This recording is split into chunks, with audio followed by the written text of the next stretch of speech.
তোমাকে রাত্রে কত আরামের ঘুমটা দিল।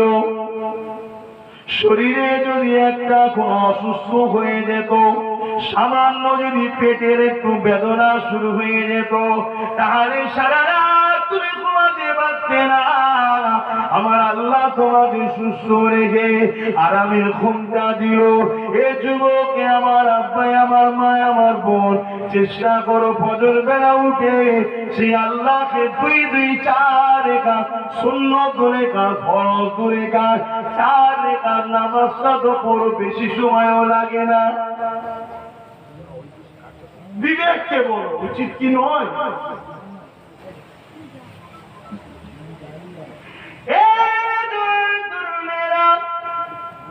মাঠে গেলে, কারবারে গেলে, দোকানে গেলে খরিদ্দারটা কিনে দেয়, গাছ তো তুমি লাগালে ফসলটা কিনে দেয়।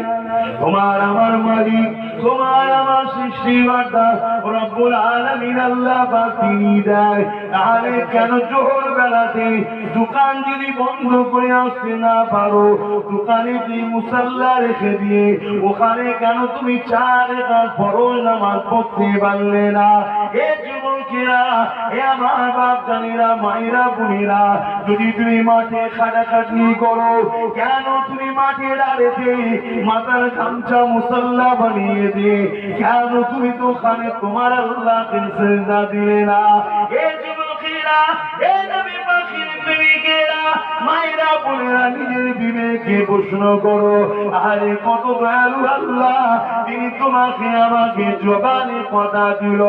আজকে তাই তোমরা বলতে পারলে আল্লাহ আল্লাহ আল্লাহ আল্লাহ আল্লাহ জবান দিয়ে উচ্চারণ করতে পারছো, নিজের মাকে ডাকতে পারছো, নিজের বাপকে ডাকতে পারছো, নিজের স্ত্রীকে ডাকতে পারছো, স্ত্রী স্বামীকে ডাকতে পারছো। এই জমিন আল্লাহ নমুনা দেখিয়েছে। এমন অনেক ছেলে আছে, তোমার আমার মতো মুখ রয়েছে, জীব রয়েছে, দাঁত রয়েছে, কিন্তু জবানে কথা বলতে পারে না। আল্লাহ পাক দয়া করে তোমাকে আমাকে জবানে কথা দিয়েছে। তোমার আমার উচিত হবে এই জবানে তো এমন কথা বলবো না যে কথা আল্লাহ পাক নারাজ হয়ে যায়, যে কথা আল্লাহ বেজার হয়ে যায়। কিন্তু দুঃখের বিষয় হলো মুসলমানের ঘরে ছেলেরা, তুমি আমি বেঈমান, কিছু জানি, কিছু অত্যাচারীদের ঝান্ডা ধরে এমন কিছু কিছু স্লোগান দিচ্ছি, যে স্লোগানে শিরক লুকিয়ে আছে, যে স্লোগানটা দেওয়ার সাথে সাথে তুমি আমি মুশরিক হয়ে যাচ্ছি।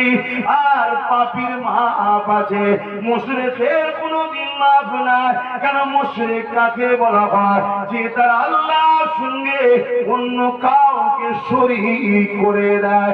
এই যুবকেরা, আল্লাহ পাক জবান দিল, এই জবানে তোমার আমার উচিত হবে না মন্দ কথা বলা। আল্লাহ পাক জবাব দিল, এই জবানে তোমার আমার উচিত হবে না কোন মানুষের জন্য মিথ্যা সাক্ষী দিয়া। আল্লাহ পাক জবান দিল, এই জবানে উচিত হবে না আলেমদের বিরুদ্ধে, আল্লাহর নবীদের বিরুদ্ধে, নবী বংশের বাচ্চাদের বিরুদ্ধে ছোট বড় কটূক্তি করা। আল্লাহ পাক জবান দিল, উচিত হবে এই জবানে তোমার আল্লাহ পাকের পাক কোরআন বেশি বেশি করে তেলাওয়াত করা। আরো জোরে বলুন সুবহানাল্লাহ। জিন্দাবাদ জিন্দাবাদ জিন্দাবাদ আল্লাহ। আজ আমার কথা শুনে তোমরা নেবে কি নেবে না, সব তোমাদের নিজের নিজের ব্যাপার। ভাই, কথা বুঝে আসছে? সব নিজের নিজের ব্যাপার। কিন্তু মনে রাখবে, এ কবর সবার জন্য, কবর সবার জন্য। বিচার হবে কিয়ামতের দিন, ময়দানে মাহশর। জাহান্নামীরা যখন জাহান্নামে যাবে, জাহান্নামের আগুনের পিপাসায় তাদের বুকটা ফেটে যাবে। পানি পানি পানি পানি, কি পান করানো হবে? জাহান্নামের গ্লাসে তাদেরই শরীরের পচা দুর্গন্ধময় টকটক করে ফুটা রক্ত পুঁজ সেই দিয়া হবে। যখন পান করবে যেখান দিয়ে যাবে গলে গলে গলে গলে যাবে। আবার অটোমেটিক তৈরি হবে, আবার গলে গলে যাবে। ক্ষমতা আল্লাহর আছে না নাই? এমন অনেক গাছ আছে দেখবেন, কেটে দিবার পর আবার চলছে, গজে, আবার কেটে দিবার পর আবার গজে না। এটা কাজ তৈরি করা। সেই আল্লাহ জাহান্নামে যেখান থেকে গলে গলে যাবে, আবার হবে। শুনছো? আমি আমার বাপ বলেছে বলছি না, কোরআন বলছে, আমার রাসূল বলছে। একটু শুধরাও, একটু পরিবর্তন হও।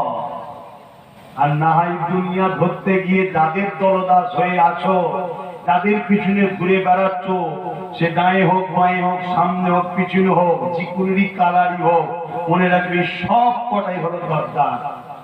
যাদের পিছনে সময় নষ্ট করে করে তোমাদের লাইফ নষ্ট করে ফেলছো, এই সব কটা ব্যাটা কেউ তোমাদের কাজে লাগবে না। কি গো বাবাজিরা, অসুবিধা হচ্ছে নাকি? কোরআন হাদিস বলছি বাপ। হ্যাঁ, তাইতো নাকি? একটু গায়ে লাগছে, কষ্ট হচ্ছে, বলে কি করা যাবে? রোগ হলে তো মেডিসিন দিতে হবে নাকি? হ্যাঁ, আল্লাহ পাক পাঠালেন কি জন্যে? কোরআন বলছে কুনতুম খায়রা উম্মাতিন উখরিজাত লিন-নাস তা'মুরুনা বিল মা'রুফ ওয়া তানহাউনা আনিল মুনকার। দুটো কাজের জন্য পাঠিয়েছে। কি কাজ? এই জমিনের উপরে অন্যায়কে মিটিয়ে দাও, ন্যায়কে প্রতিষ্ঠিত করো। জোরে বলুন সুবহানাল্লাহ। আজ আমরা নাই তো মিটিয়ে দিয়ে জুলুমটাকে বাহবা দিচ্ছি, অন্যায়কে বাহবা দিচ্ছি, অন্যায়কে প্রতিষ্ঠিত করছি। মুসলিম মহল্লায় দেখে দেখে দেখে দেখে মদের দোকান হচ্ছে, মেলা হচ্ছে, গানের আড্ডা হচ্ছে, তাস বসছে, নাচ বসছে। এই হচ্ছে না হয়নি বলুন? কথা বলে। আবার যদি ইমাম সাহেব যদি একবার বলে ফেলে, হে বাবা সুদের কারবার করছিস কেন, পরের দিন ওই ইমামকে ফাঁসি দিলেই যেন ওর জানটা শান্তি হয়। কে করছে? মুসলমানই করছে। আমি অজ করতে এসেছি ইসলামের তো নাকি? আমি আমার কওমকেই বলছি। অন্য পাড়ায় কি হচ্ছে আমার দেখার দরকার নেই। তাদের জন্য মদ হালাল না হারাম আমার জানাও নেই, জানার দরকারও নেই। এতটুকু জানি, মদ মনুষ্যত্বকে ধ্বংস করে। ইসলাম মদকে হারাম করেছে। আমার মহান মাতৃভূমি ভারত মদের বিরুদ্ধে, আমার দেশও মদের বিরুদ্ধে। তোমাদের জানা নেই সংবিধান মদের নেশা বিরুদ্ধে সংবিধান নেশাকে ইজাজত দেয়নি। কিন্তু অনুপযুক্ত, খারাপ, বদমাইশ, সমাজ বিরোধী, চরিত্রহীনরা যখন ক্ষমতার আসনে বসে যায়, তারা সংবিধানকে পায়ের তলায় রেখে দিয়ে দেশের কণ্ঠকে গলা টিপে সমাজের যুব সমাজকে নেশাগ্রস্ত বানিয়ে দিচ্ছে। কেন? 20 টাকায় যদি মাতাল বানানো যায় ওকে, তাহলে আর কিছু দিতে লাগবে না। একদিকে যেমন আমার সমাজ ইসলামের অনুসারী মাতাল হয়ে জাহান্নামী তো হচ্ছে, অপর দিকে আমার সমাজটাও নোংরা হচ্ছে।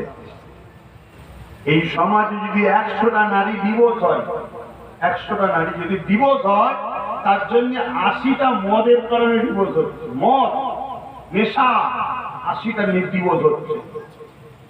এই সমাজে যদি 100টা অ্যাক্সিডেন্ট হয়, তার জন্য 80টা মদের কারণে হয়। আমরা তো রাত্রিরে যাই, দেখি রাস্তায় যেতে যেতে গাড়ি হয়তো যাচ্ছে, চলে গেল, যদি চলে গিয়ে ব্যালেন্স না নিতে পড়ে যেত, কি হতো? ওর উপরে তো গাড়ি উঠে যেত। ও তো বেটা মরে গেল, সারা জীবন জ্বলে পুড়ে মরতে হতো না? হতো? হ্যাঁ, কথা মাথায় ঢুকছে না? ঢুকে 100টা যদি অ্যাক্সিডেন্ট হয়, 80টা মদের কারণ। এই সমাজে যদি দুষ্কৃতি, সমাজ বিরোধী 100টা কোনো ঘটনা ঘটে, তার পিছনে 80টা মদের কারণ। আর আজকে আমার ইসলাম মদকে হারাম করেছে। আর ওই মদকে যারা বাড়ির ধরে ধরে পৌঁছাবার পরিকল্পনা নিচ্ছে, তাদের ঝান্ডা বয়ে আমাদের ঘরের ছেলেরা লড়াই করছে। আইরে কপাল ফাটা, খোদার গজব আসার আগে সুধরে যাও। শুনছেন তো নাকি? সুধরে যাও, সুধরে যাও। দল করার যদি এতই শখ হয়, ওরাই বংশের বাচ্চাদের সঙ্গে দল কর। যেখানে রাসূলুল্লাহর হুকুম আছে, এক তো দলও হবে, নবীর হুকুমও মানা হবে, কমসে কম মাতাল হবে না, বাচ্চাগুলো শিক্ষিত হবে। অসুবিধা হচ্ছে নাকি? একটু সারাসুরি দেবে, একটু সারাসুরি দেবে, নাই বলবো হয়তো দাঁড়িয়ালার লোক বসে বসে ঘুমোচ্ছে নাকি। হায় হায় হায় বাপেরা, নওজোয়ান তরুণেরা, আল্লাহ পাক জবান দিল, এই জবানে নোংরা কথা বলো না। আল্লাহ পাক মুখ দিল, এই মুখ দিয়ে হারাম খাদ্য খেও না। এই মুখ দিয়ে কখনো দুর্নীতির কথা বলো না। এই যুবকেরা, তরুণেরা, এখানে আরেকটা কথা বলতে লাগে। এই সমাজে অনেক নারী আছে তার স্বামীকে ছেড়ে দিয়েছে। কেন মা ছেড়ে দিলে গো? না, আমার স্বামী নাকি মদ খায়। অবশ্যই অন্যায় কাজ করে, ঠিক না বেঠিক? কিন্তু এই মদ খাবার থেকেও মারাত্মক খাবার খাচ্ছে, যাদেরকে বলা হয় ঘুষ খাওয়া, কাটমানি খাওয়া। আছে না? নাই। এটা কি মদের থেকে কম হারাম নাকি? কিন্তু বেশি হারাম। তো এইরকম কোন মা একটাও পাওয়া যায়নি। মা কেন স্বামীর ঘর ছেড়ে দিলে? না, আমার স্বামী ঘুষ খায়, তাই ওই জন্য ঘর করবো নি। আমার স্বামী কাটমানি খায়, তের পোল থেকে ঝেড়েছে, টিনের চাল থেকে ঝেড়েছে, বিধবার ঘর ছেড়ে দিয়েছে, ওই কাটমানি সরের ঘর করবো নি। একটা মহিলা পাওয়া যাবে? ওই জন্য আরো ঘর করছে।